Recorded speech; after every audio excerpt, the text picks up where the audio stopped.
सोनमा के रथी चढ़ी आई सूरज मल छठी माई के घाट। सोनमा के रथी चढ़ी आई सूरज मल छठी माई के घाट। सभे तिवाई दिना जल बिच खारे कर ले गोहार। सभे तिवाई दिना जल बिच ठारे कर ले पुकार।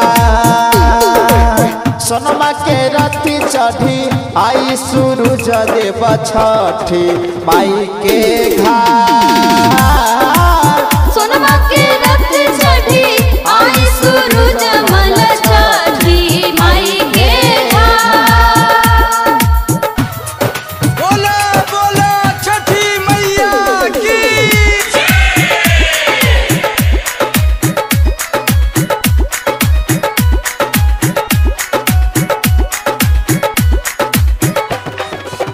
फल फूल हरिया सुतबा दौरिया ले करी पुकार।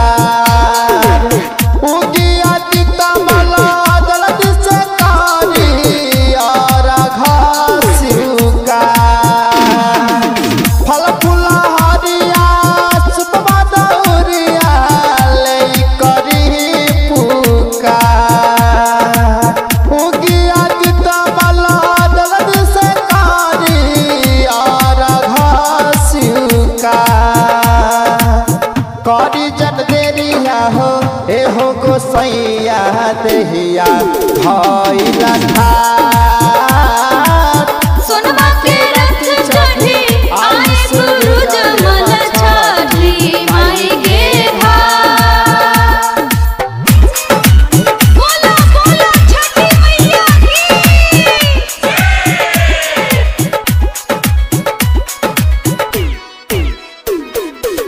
गोलू गोल्डन राके समानो द पावन संगे करे ले गोहार।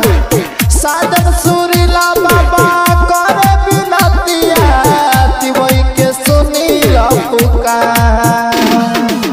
गोलू गोल्डन राके समानो द पावन संगे करे ले गोहार। साजन सुरीला बाबा करे बिनतिया बरती के सुनील पुकार। अब जनी करी सुनी एहो अधिक मल हो खीना सहाय। सोनमा के रथी चढ़ी आई सूरज देव छठी माई के घाट। सभे तिवाई दिना जल बिच ठारे कर ले गोहार। सभे तिवाई दिना जल बिच ठारे कर ले गोहार। सोनमा के रथी चढ़ी आई सूरज मल छठी माई के घाट।